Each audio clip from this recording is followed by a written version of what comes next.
Hi, everybody. I'm still working my way slowly through Hebrews, trying to study it and think about it. It's a book that's written to Jews, and the Jews understood all the intricacies of their religion. And I think one of the problems is when we read it, we don't have all the background information that informs our understanding of what's going on. There's a kind of a theme in Hebrews, and the writer is trying to make the point that Jesus is greater than everything else in creation, everything that they know. Uh, so he deals with, for instance, angels and the the Jews. Many of them worshipped angels, and they worshipped the law. They worshipped the temple. These things were they were central to their lives. So when Jesus comes and makes this claim to be greater than everything, greater than the law, greater than the temple sacrifice, and greater than the angels. Um, that's the attempt of this book to explain to Jews that this is true. Now he uses these images, and one of the main images in Hebrews is that Jesus is being our high priest. Now they understood what this meant. They would know who the high priest was. They would see him officiating at the temple during the holy days and so on. So this was a very familiar topic, and the high priest, of course, was the main authority in the religion. So we look at Hebrews chapter 4, verses 14 and 16. Therefore, since we have a great high priest who has ascended into heaven, Jesus, the Son of God, let us hold firmly to the faith we profess.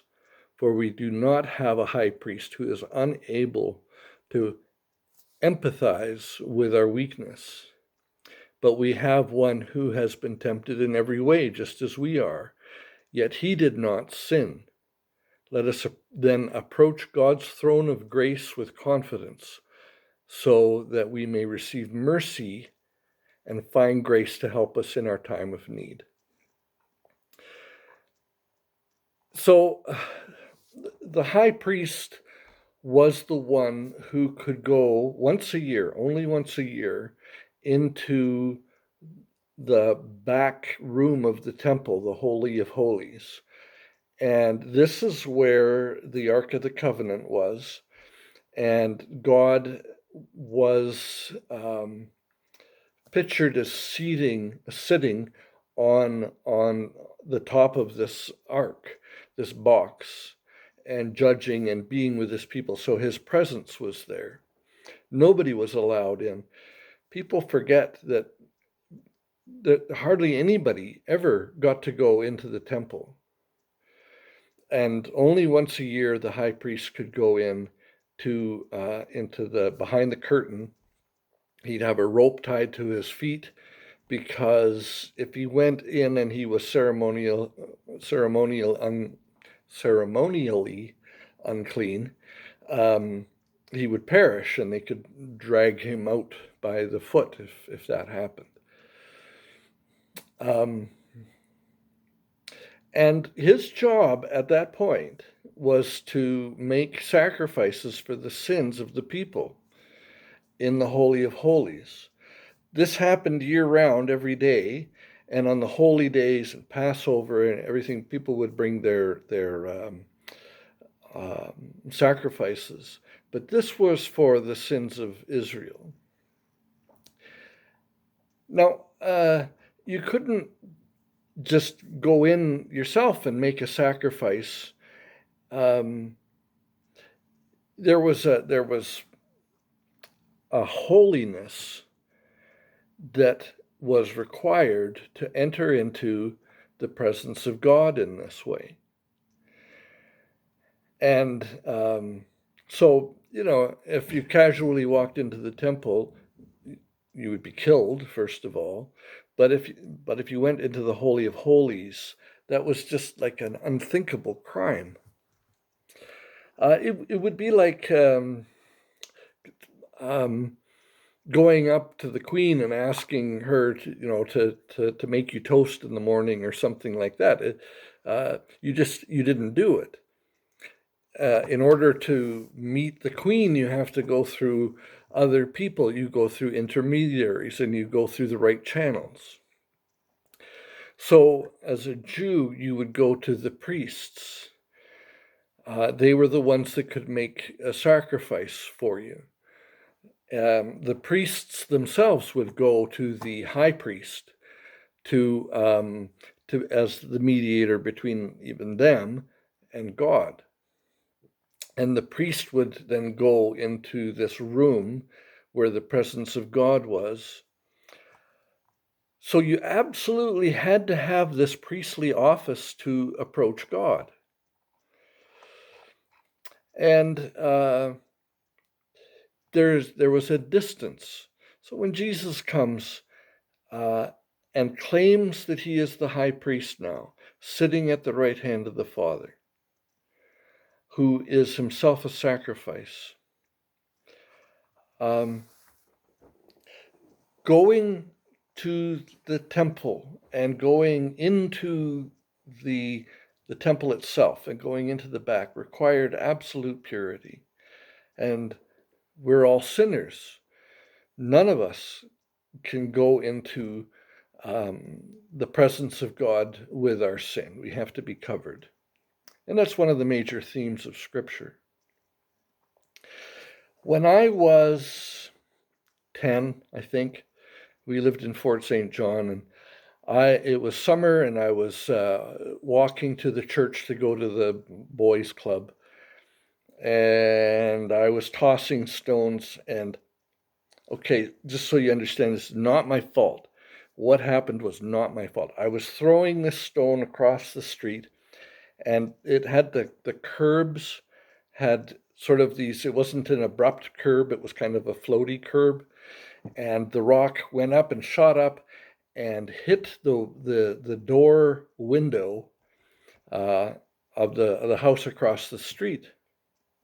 And of course, I took off as fast as I could. I was running. I was running, and it went to boys' club and everything. And my dad came up to me after I got home and said, "The neighbors had their window broken and they saw you running away," and basically accusing me. And of course, have I mentioned the fact that I'm such a liar? I said, "Oh no, there was a bunch of kids coming and I was scared and I ran away. That's why I was running." And I'm sure my dad knew that I was lying to him. So my dad, instead of getting angry, he went to he paid for, well, we went and got the door off and brought it to our place and replaced the window, and he paid for everything. In that situation,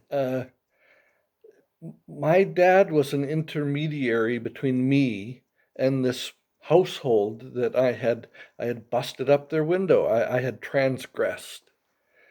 And my dad made it right. He fixed it and made peace between myself and the neighbors simply by, I'm sure he asked forgiveness for me because I was such a twerp. My dad did that not because I was falsely accused.